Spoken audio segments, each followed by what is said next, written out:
So much good stuff here in Luke chapter 9. One huge thing here in Luke chapter 9 is Jesus sending out the 12. Remember in Mark 16, we talked about the Great Commission. Jesus tells us to obey him, get baptized and go preach the gospel. Here, he demonstrates this by sending his 12 out to preach the gospel. That's how Luke chapter 9 opens. And then it has a miracle where he feeds 5,000 people. And it shows us that God can supply all of our riches, all of our needs according to his riches and glory. He doesn't need our help. Matter of fact, Matthew 6 tells us that all we'd have to do is seek God first, make his desires our desires, and he'll provide everything else. Jesus predicts his death. The disciples didn't want to hear him. He told them multiple times. Matter of fact, he tells them twice in chapter 9, I'm going to die, and they don't receive him and they don't process what he's saying. He tells them he's going to die, and then he takes Peter, James, and John, kind of his inner three, to the mountain, and they see the Spirit of the living God and the presence and power of God, and Moses and Elijah transfigured, meaning they're godly, their glorified body. This body dies. However, the glorified body that you get after you die is much better. It radiates. It never dies. Cells don't die. There's no sickness in it. That happens. So he tells them about his death, and then, and they don't listen. He goes and tells them a second time, and they don't listen.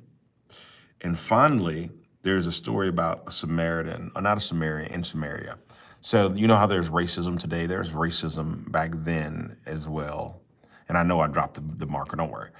And there's racism back then as well. Let me tell you this. The disciples weren't immune to racism. They considered Samaritans, which was where Israel used to be, their own kinsmen and their people. They consider them half-bloods and half-breeds, and because they intermarried with other cultures, and you weren't supposed to do that as a Jew. So they consider them half-bloods, half-breeds, and they consider them a disgusting people because they're their own people, but they consider them disgusting because they took wives and that weren't Jewish. Horrible, horrible. And this is what happens. Jesus is going through Samaria, or by Samaria, and his disciples say, hey, let's call fire down and destroy Samaria and the Samaritans. And Jesus rebuked him, means he got on, he chastised him and says, how dare you want to destroy these people? How dare you want to destroy these people? And he says, listen, I didn't come to destroy people. I didn't come to hurt people. I came to deliver people. So you get that theme in here in Luke chapter 9 of Jesus predicting his death, of Jesus feeding the 5,000 and doing miracles, of Jesus being transfigured into his glorified body. Think about the amazingness of being able to see Jesus in his glorified body. That's incredible. And then you see Jesus' mercy, wanting to save all of mankind. It's beautiful.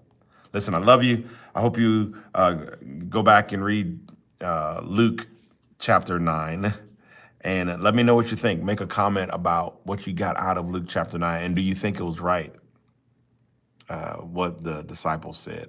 Listen, I love you. God bless you. Continue to stay with me through this series. And by the end of the year, you will have read the entire Bible. Go back to the playlist for Matthew and Mark if you hadn't already. God bless you.